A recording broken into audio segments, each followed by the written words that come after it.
United are going to be in the Europa League group stages. They are going to play 3 games away from home. One of them might be Astana. Come on, back to Kazakhstan, Andy. I just want to go somewhere new where we've not been to before. Can you imagine Cristiano Ronaldo playing in that game? So what? He's got to play in the game.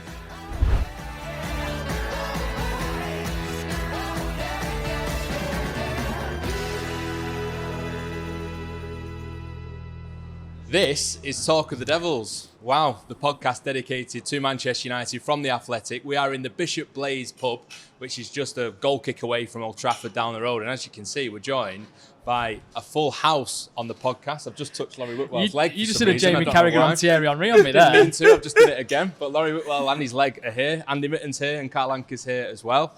We've got lots to talk about on the pod. The main focus in this first section, though, is going to be about Cristiano Ronaldo, because there are still so many question marks about his immediate future at Old Trafford.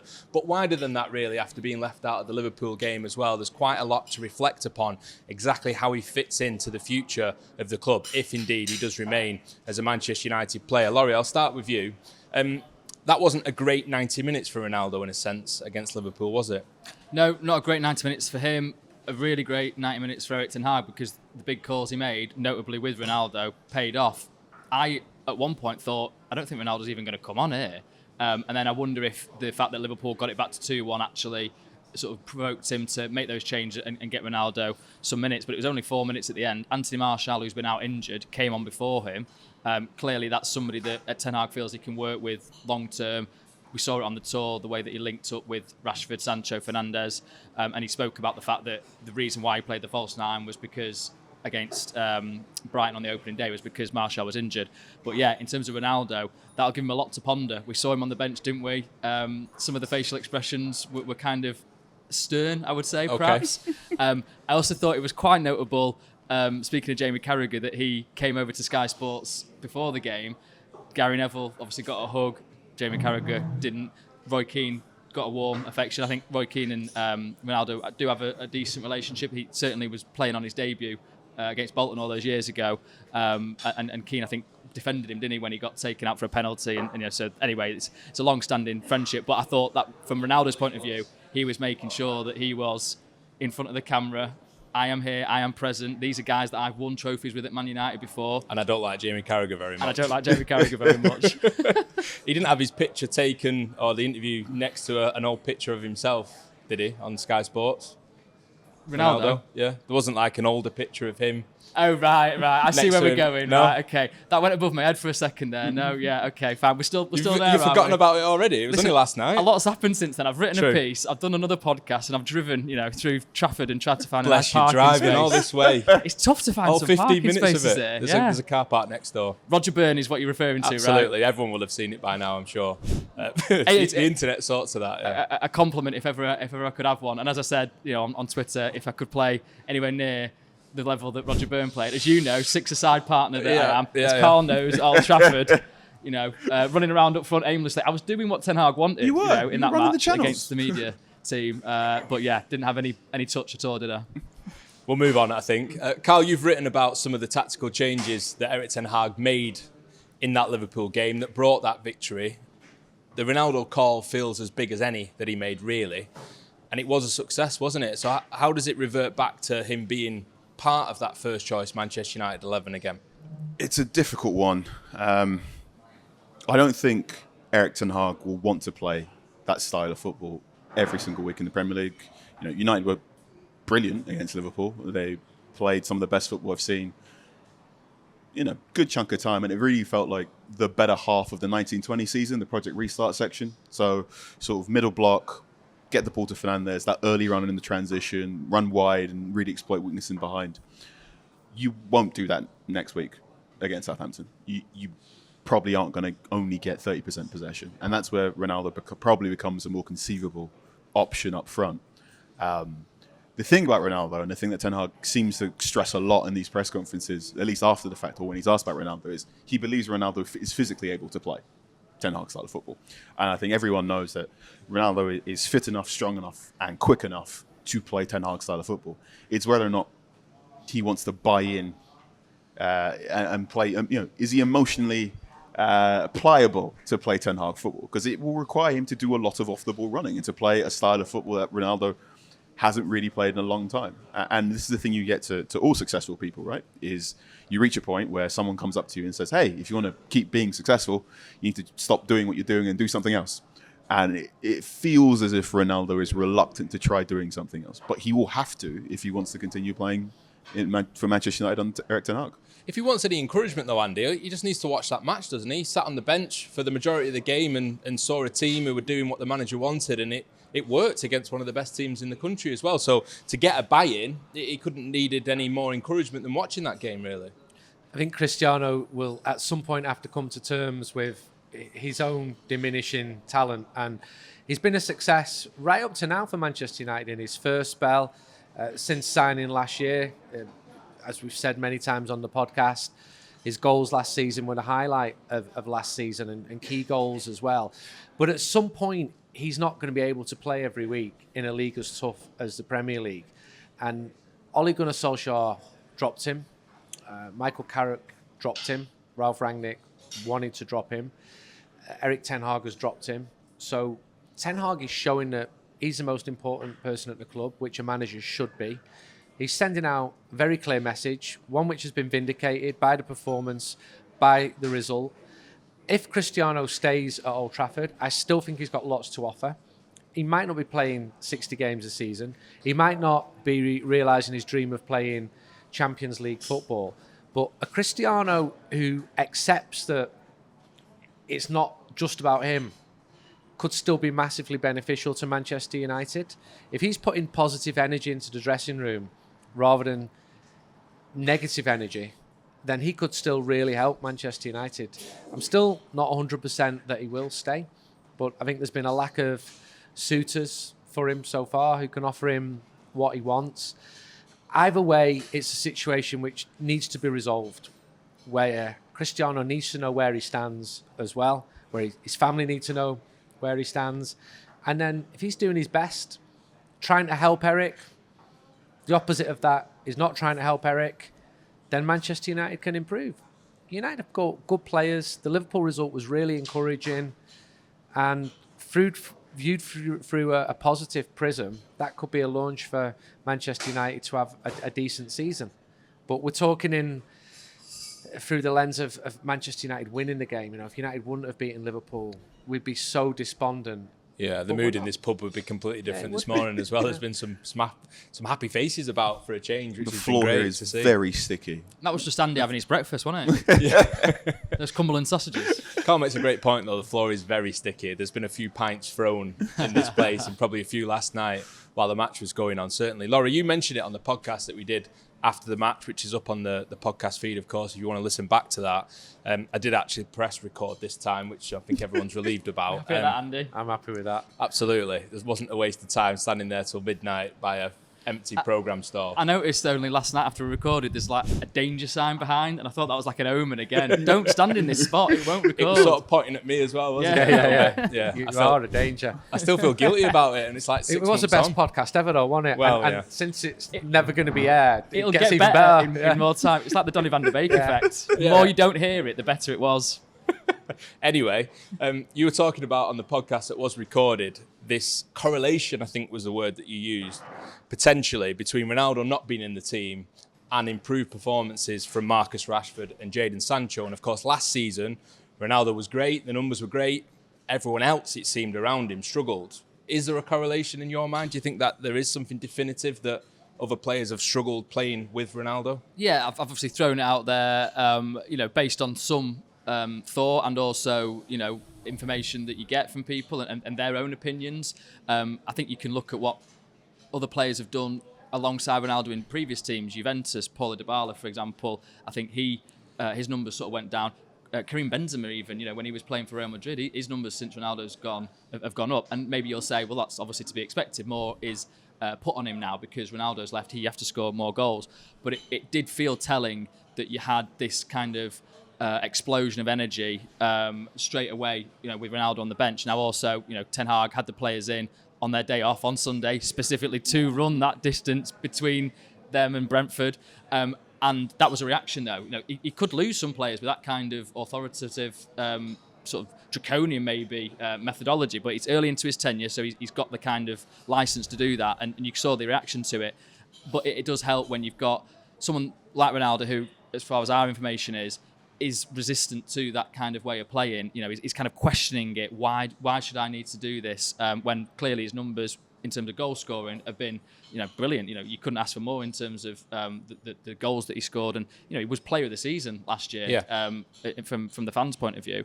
But I do think, and even Bruno Fernandes into that mix as well. You look at Sky did it last night, didn't they? The difference between when Ronaldo plays and when he doesn't with Bruno and his creativity, and as Carl touched on, that quick moment, that quick transition from I'm just going to do a ball around the corner. Rashford had it a couple of times before it then proved dividends for Sancho ultimately, and then Rashford in the second half.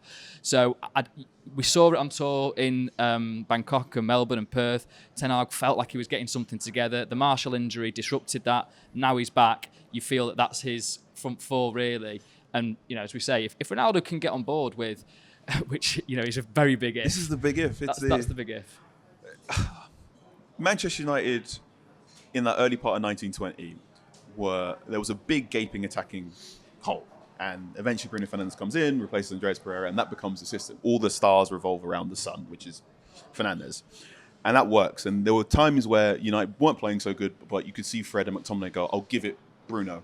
And Bruno will spray it everywhere. This will work. Yeah. And you can talk about whether or not Bruno Fernandes is good or not, but the fact that Bruno Fernandes is willing to take that creative burden and just give it to me and I'll take the risk for you is great. Fine. Fantastic. And that will work in counter-attacking system when you play loads of direct balls.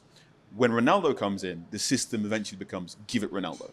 Because if you don't, you're likely to have him in your year afterwards saying, why didn't you give it me? And that is difficult when Ronaldo especially goes wandering. And his movement sometimes doesn't necessarily work in relation to the team, but is all often in service of himself. So Ronaldo has this thing every now and again where he'll be in and around the penalty box and he can hop back. And most strikers who have not scored as many goals as Cristiano Ronaldo would keep running towards near post. And if you're an orthodox winger, you go, oh, just ping it that way and that way. Whereas Ronaldo sometimes hops back and he's going, I'm giving myself space to properly power up and take that shot. Because that's how Ronaldo, like to shoot. And that's how I've scored 1,000 goals or whatever he scored in his career. There was actually a game against West Ham where he was dropping into that number 10 and the West Ham staff in the stands were saying he's killing us in that hole. But it's a specific moment. It's a very tailored approach. Ronaldo is servicing himself and doing things that are really important to him. But if you've just come off I'll give it Bruno if I'm stuck, going from that to I'll give it Ronaldo, or when they're both playing together, you have that thing of, well, who do I give it to?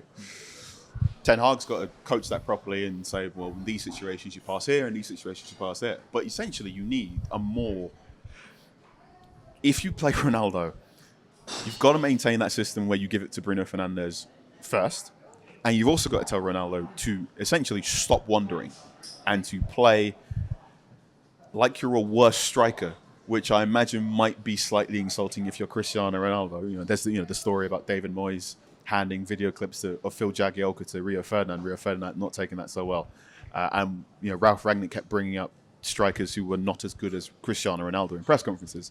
Rafa Benitez tried it at Real Madrid with Ronaldo, didn't he? Yeah. The CDs, DVDs, I think. Yeah, and it's a thing of something I've been thinking about a lot is how Ralph Rangnick brought up Klaas-Jan Huntelaar and how Erik ten Hag has worked with Klaas-Jan Huntelaar at Ajax. And that is essentially your soft model for what's Ten Hag ball going to be with an older striker? Oh, what Huntelaar did at Ajax in 1819.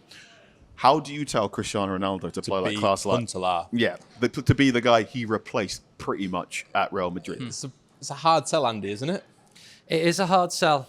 I think there's got to be compromise on all sides, and Cristiano's got to compromise, and Erik will make the decisions. Would Erik have signed Cristiano if he was a Manchester United manager a year ago? I don't think he would. Not a chance. And I don't even think Manchester United would have signed Cristiano. But for a chain of events at the end of the last transfer window, when he was offered to Ed Woodward, who worked up the numbers, who sold the numbers to Joe Glazer commercially, who said to Ole Gunnar Solskjaer, would you like Cristiano Ronaldo? And managers tend to like more players, especially very, very, very good ones. And it all happened so quickly. But it wasn't in United's plans 3 months before that. And then he came in and he did well. And we all I was delighted when he signed, because you want to believe this is the man who's going to make the team great again. He made a great start as well, to be fair to him. start. I mean, that Newcastle game is up there, was the best game at Old Trafford in recent times. Even Liverpool the other night, as good as that was, for a sense of occasion, that was box office at Old Trafford, wasn't it? But it's complicated, and his future is complicated. And there are people who think Manchester United will be better off without Cristiano Ronaldo. Are you one of them? I'm torn on it. I feel like I could argue both sides for an hour each pretty strongly. I really do. We haven't got that much time, Andy, I really do. No, I know. I think he'll stay. Okay. I think he does absolutely have something to offer Manchester United. He's the greatest player I've ever seen play for Manchester United in terms of his talent levels. I don't want to rubbish his legacy, but I think we're also entitled to be constructively critical of his development and his place in the Manchester United team under Erik ten Hag. I think Erik ten Hag's played it well. I think he saw the impact of him when he brought this happy squad back, and then Cristiano Ronaldo joined it. The mood didn't improve when he came back. It got worse. All my sources tell me it got worse, and I trust them. They've got no reason to lie to me. So if that negative can be turned into a positive, I do think he can offer something good for Manchester United. And great. It's wonderful when Old Trafford's singing Viva Ronaldo.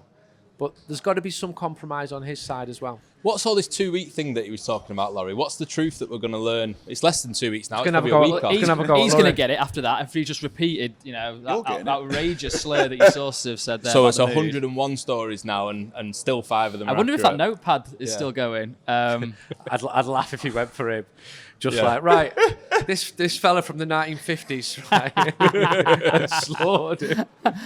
I'd take it. Probably see my followers go, wouldn't it? But why wait 2 weeks? Why not do it now? But it made me feel like the 2 weeks coincided with the end of the transfer window, didn't it? It's because he wants to know where he stands at the end of the transfer window, and what he says will probably depend on where he is, right? Yeah. I mean, so we're kind of thinking it would be interesting if he opens up what he truly feels about Manchester United. Can he, as though, well if he's as still at the club? Journalists, potentially. He can. He could slaughter Manchester United. To be fair to him, the club he came back is nothing like the club he left. He could absolutely pinpoint so many different areas which should be improved. While he's still a Manchester United player? No, because he's under contract. But Yeah. he could say, this was better at Madrid, this was better at Juventus, and be totally justified in doing that. Well, this was better the last time I was here. Yeah, even. it was. And when he speaks, it will be his version of the truth. Footballers tend to have their own versions of the truth. Erik ten Hag has got to think of the truth for 25 different players. He's got to think of the collective, not just about one player. If he's going to stay, I hope he has a brilliant season. I hope he scores fantastic goals. I hope there's a really strong feeling between the fans and the player. But I think for that to happen, there needs to be some compromise. Carl, how much time this season are we going to spend on this podcast talking about Ronaldo fitting into Erik ten Hag's system? Every other week, I reckon. Really? I think it's one of the things. Every podcast? I think we might need a theme tune, maybe. Oh, no. I say Not another one. I think I've said this a couple of times, but can you imagine Cristiano Ronaldo playing the Europa League group stages? I mean, he was like on a mission, wasn't he, last season to avoid that fate? Yeah. I mean, And that was the knockout stages. He didn't want to go in. This is the group stages, That's United going to be in the Europa League group stages. They are going to play 3 games away from home. One of them might be Astana. Come on, back to Kazakhstan, Andy. I just want to go somewhere new where we've not been to before. So I'm excited about the draw. let's say that happens, right? And there's Astana again. Can you imagine Cristiano Ronaldo playing in that game? So what? He's got to play in the game. But it's the question of, one, is that sort of game Cristiano Ronaldo will want to play in? 2, can Erik ten Hag convince Ronaldo, actually, you're not playing that game on Thursday because I need you to play against Everton on the Sunday? And that's the buy-in. That's the conversation you need to constantly be having. Right? But if he stays, there is a decision to make for every single match in the Europa League group stage about him being involved. The alternative for him, if he doesn't want to be involved in the Europa League group stage, is to leave, isn't it? But will that happen? Andy said before he doesn't think that it will. I think there's just a lack of suitors. I think he is so expensive in terms of wages. He is such a interesting challenge from a tactical sense now. Everyone in football now wants to play at least some form of pressing football. Ronaldo doesn't press, and we know that he's the doesn't press by ever. Is he less appealing now than he was a year ago? Yes. despite the fact of all the goals that he scored. What's the reason for that, I do think you it's think? how he scores his goals. So Ronaldo's reached this point now where he is going to get you 20 goals in all competitions, regardless. And he will do whatever it takes to get you 20 league goals in a season. And there are a lot of players in world football that aren't that sort of guarantee. But he will take so many shots, some of them good and some of them not so good. He will stand over so many free kicks that he probably shouldn't be standing over. And he will demand the ball in so many areas that you probably shouldn't be demanding the ball, but you're going to get the ball anyway because you're Cristiano Ronaldo, that the goals will come for him. But they will come at a loss of shape and coherency from the wider team that it's a trade-off always. And Thierry Henry said this in the Champions League coverage last season of Ronaldo's going to be your medicine and your poison. You're going to get 20 goals from Ronaldo, but the cost of that is getting to that point where you're going, that might not be worth it. And I think that's why other clubs in Europe have gone, we don't need that right now. And the fact of it is, he started all this because he wanted to play in the Champions League, right? That was the quintessential reasoning for it. United aren't in the Champions League. One of my pieces of information was that it was specifically to do with the goals record in the Champions League. So he's 15 ahead of Lionel Messi overall. Messi's a couple of years younger than him. It's not beyond realms of possibility that he overtakes him. He's also 3 goals less than him in the group stage of the Champions League than Messi. So I think there's even that in his mind. He wants to be above him in the group stage, potentially. This is, like I said, one source, so maybe Cristiano will correct me in 2 weeks' time. But the fact that... I really hope so. It'd be amazing, wouldn't it? God, I'm kind of a bit scared, actually. If you just picked him out. I mean, he's Laurie 6 Whitwell, foot... the How was he? athletic. 6'1". Absolutely stacked. Even just the psychological attack. Yeah. Forget the physical aspects of it. Yeah, I'm probably getting myself physically, worked there's up no for nothing argument, anyway. is there, to be honest? But yeah. But the fact of it is, you talk about some of the potential clubs around Europe. Chelsea were obviously big. What happened there? Was it that Thomas Tuchel couldn't ultimately be convinced? The Atletico thing fascinates me the most because the noises about the manager seem positive, but the fans have been so against it. And George Mendes is very overt. influential there. Sporting Lisbon's another one that I'd heard where, that would be a kind of, an emotional narrative as well. Look at this moment we've got as well. We've got a scarf from last night just being taken off the chandelier. Fantastic. It's a shame that was out of shot because there's a bit of poetry just going on in the background. And yeah, Sporting Lisbon would represent a kind of romantic return, as United did, I suppose. But the fact of it is, the coach is, I think, resistant to it for the reasons that Carl's outlined. So it's whether or not, and the money as well. If it wasn't such a financial commitment to these clubs, maybe they would consider it. And the fact that they knew that he would mesh into and he would kind of come in and out of the team.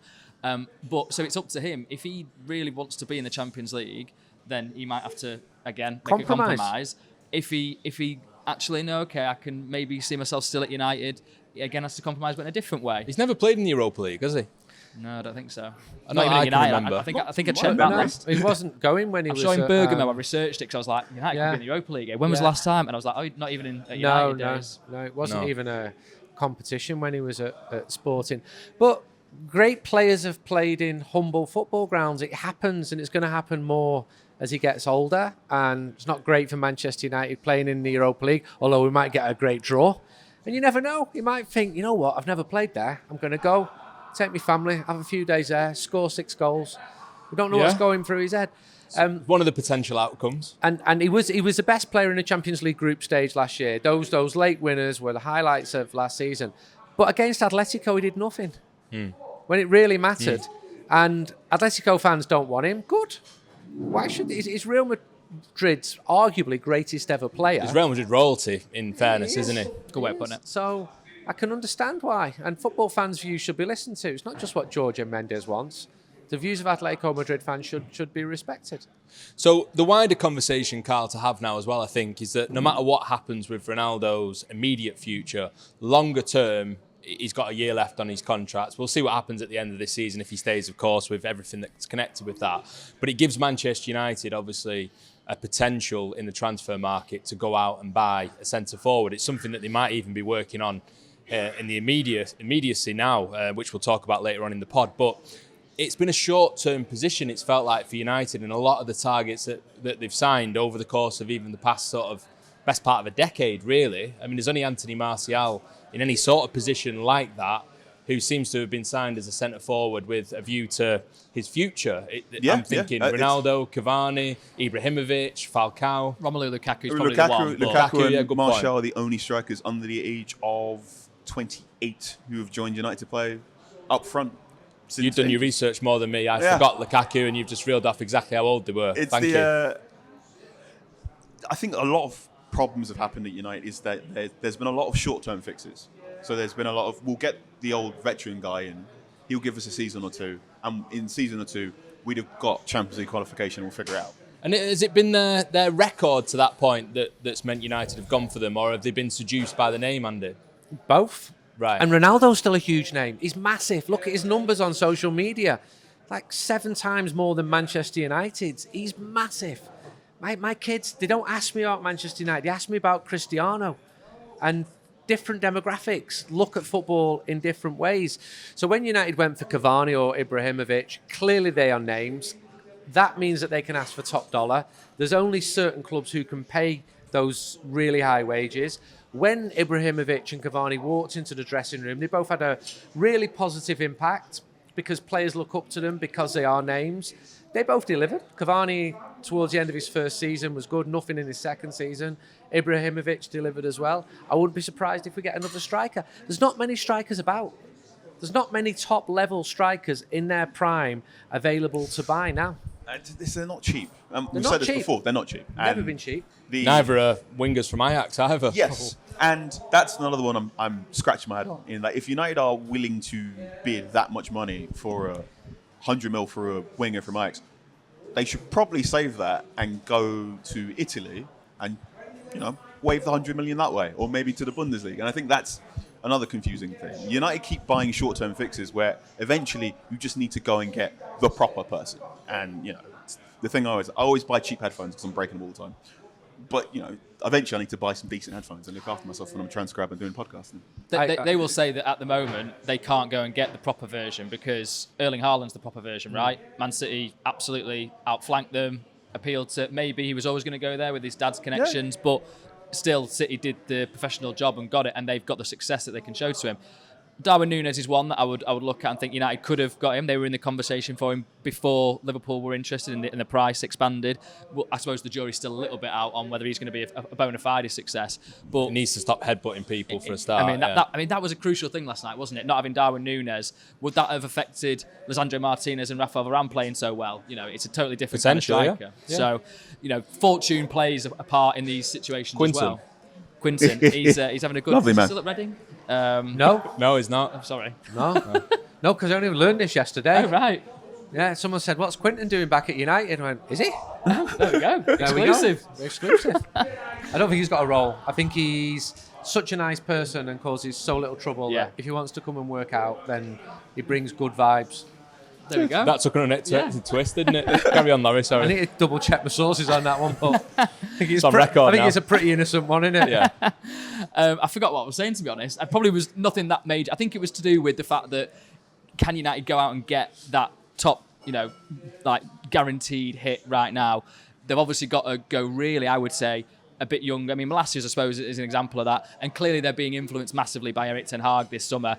Anthony, a case in point. And the fact that he had success with his signings last night, again, it's one game, it's a very small sample size against a specific opposition that probably allowed United to play that way. Amidst an atmosphere that felt conducive to that performance being made as well. As we spoke about on the podcast straight after, the protests kind of wrapped into this, the joy of it and the fact it was against a rival that were gloating in the Glazer protest. I mean, I don't know if we mentioned that, did we, on the podcast last night? They brought Avram Glazer masks and were chanting up the Glazers. I mean... You kind of have to laugh a bit, don't you, Andy? I mean, you've got to give them that fan rivalry. Fair enough. I'd do it the same the other way around. They spent a bit of money on the printouts, haven't they? So, but it all added into that specific event. But clearly, that's helped Ten Hag to probably go and say, well, okay, these guys have performed in a big match for me. Trust my judgment on Anthony. It's a lot of money. Clearly, it could have been got for earlier in the window for less money. Would Ajax have gone for that when they were also trying for Martinez? I don't know. There's obviously maybe some political things there involved. But it's going to, if they get him, it's going to be a lot of money for a player that's been untried really outside the Eredivisie. Let's see. But I guess at the stage that they're at now, United have got to that point.